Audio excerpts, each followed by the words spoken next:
Declan Ramsay sauntered into the bedroom, carrying 2 mugs of tea. One mug with the text, "I'm his," emblazoned, and "he's mine" on the other. The mugs were one of Sam's many silly Christmas purchases, along with his and mine towels, t-shirts, and, of course, underwear. Declan had initially been annoyed with himself at how adorable he found the saccharine sentiment. However, he'd grown to enjoy using the mugs for their morning cuppa.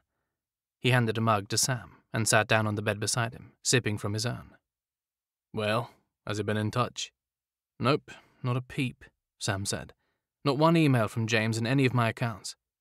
He absently scrolled on his computer tablet, sipped his tea, and then put the mug on the nightstand. "Really, there's no need to fret. To be honest, I actually think we should just be grateful and enjoy a rare period of peace and quiet." "But do you not think it's a wee bit suspicious?" Sam laughed mirthlessly. "Not at all. James is a spy to his bones. Everything he does is suspicious. I'm well used to my father's disappearances. He did the same trick all through my childhood," he said, an icy edge to his voice. "I lost count of the times Belle and I would say, 'Good night, Daddy,' tootle up to bed, and then find Mum in one of our beds in the morning because he'd vanished during the night. She always hated sleeping alone," Sam said wistfully. He paused for a moment, lost in nostalgia. "Anyway, you can be damn sure he'll be in contact when he wants something," Sam sighed out. "God, my poor mum must really have loved the bastard.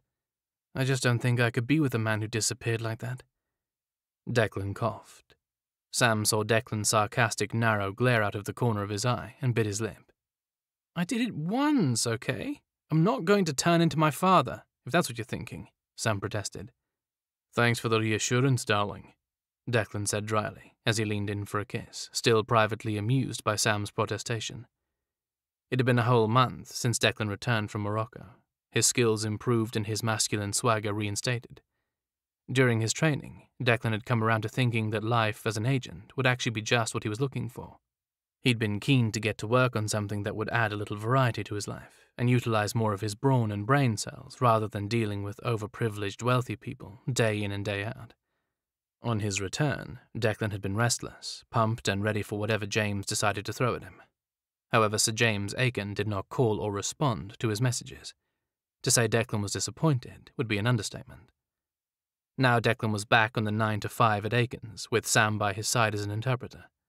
After a few days of silence, he was annoyed. After a week, he was frustrated.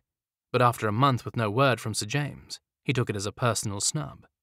But no matter how many times Sam reassured him it was completely normal behavior on James's part, like a jilted lover, Declan fretted and still secretly waited for a call or an email from his boss.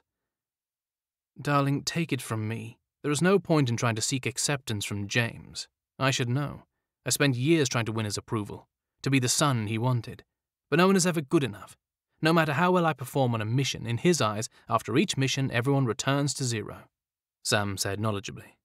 "And the gay thing, let's just say we're not his favorite people." "God, even just a chance to do an assignment would be a fine thing," Declan huffed in frustration. "I just want a chance is all. I didn't see the point in the training if he wanted me to be a sleeper agent." "But, actually, that's what I want."